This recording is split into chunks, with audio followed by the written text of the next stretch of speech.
আগেই বলি ভিডিওটা ছিল দুদিন আগের, মানে এই ভিডিওটা ছিল সোমবারের করা।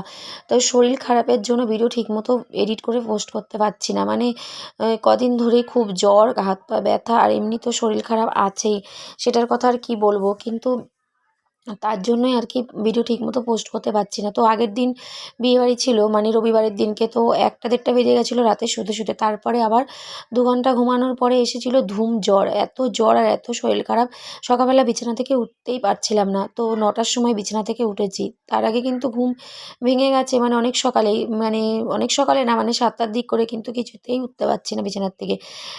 অংশুকে রেডি করে স্কুলে পাঠাতে পারিনি, আর অঙ্কুশকেও ডেকে ডেকে তুলতে পারিনি, ও প্রাইভেট কামায় গেছে। তো সব কাজ সেরে আসলে না, সব কাজ সারতে সারতে 10টার উপরে বেজে গেছে। তো ভাবলাম এত বেলায় এখন চানই করে নিই। তো জল গরম করে চান টান করে ঠাকুর পুজো দিয়ে দিয়েছি। আর মা, আমার শরীর খারাপের কথা শুনে মাও এসছে। তো সকাল থেকে রান্নাবান্না কিছুই করতে পারিনি। মাকে বললাম হালকা টুকটাক খাবার খেয়ে নিই সবাই মিলে, কটা ডিম সিদ্ধ করো। আর বাটার ছিল, তো বাড়ির সামনেই রুটি এসেছিলো, টাটকা রুটি। তো একটু টোস্ট করে খাওয়া হলো, আর কলা ছিল, সাথে ছিল হচ্ছে ছোলা বাদাম ভিজানো। যাই হোক, সবাই মিলে একটু খাওয়া দাওয়া করলাম। করে মাকে বললাম তুমি তারপরে রান্নাবান্না করো, আর দুপুরে তাড়াতাড়ি খেয়ে নিলেই হবে। তো ছেলেপেলে তো সকালে ওদের ভাত খাওয়া অভ্যাস, তো ভাত তো রোজই খায়, একদিন না খেলে আর কি হবে। দুপুরে আজকে তো আর কাজ নেই, আমাদের কাজ ছুটি আজকে।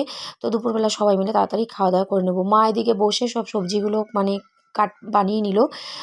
আর বাড়ির সামনেই রুই মাছ নিয়েছিল। তো দেখা যাক কি রান্নাবান্না করে। এদিকে সব কিছু গুছিয়ে নিয়েছে। এদিকে অংশুকে আমি চান টান করে রেডি করে দিলাম। তো আজকে আবার ম্যাডাম বাইরে মানে বাইরে বলতে ড্রয়িং রুমে পড়াচ্ছে, একটু রোদে, ঘরে একটু ঠান্ডা বেশি তো। আর অংশুটারও ঠান্ডা, খুব কাশি হচ্ছে। তো আমি সকালের খাওয়া দাওয়া মানে টিফিন খাওয়ার পরে মা এদিকে রান্না করছে আর অংশু পড়ছে। আসলে আমার জ্বরটা আবার খুব প্রচণ্ড জ্বর এসেছিলো, তো অনেকক্ষণ শুয়েছিলাম।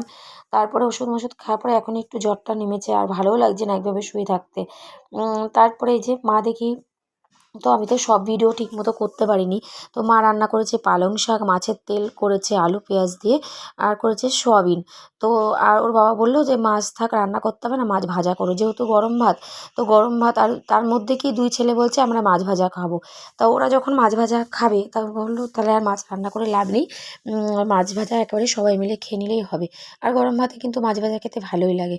তো আজকের ভিডিওটা এই পর্যন্তই।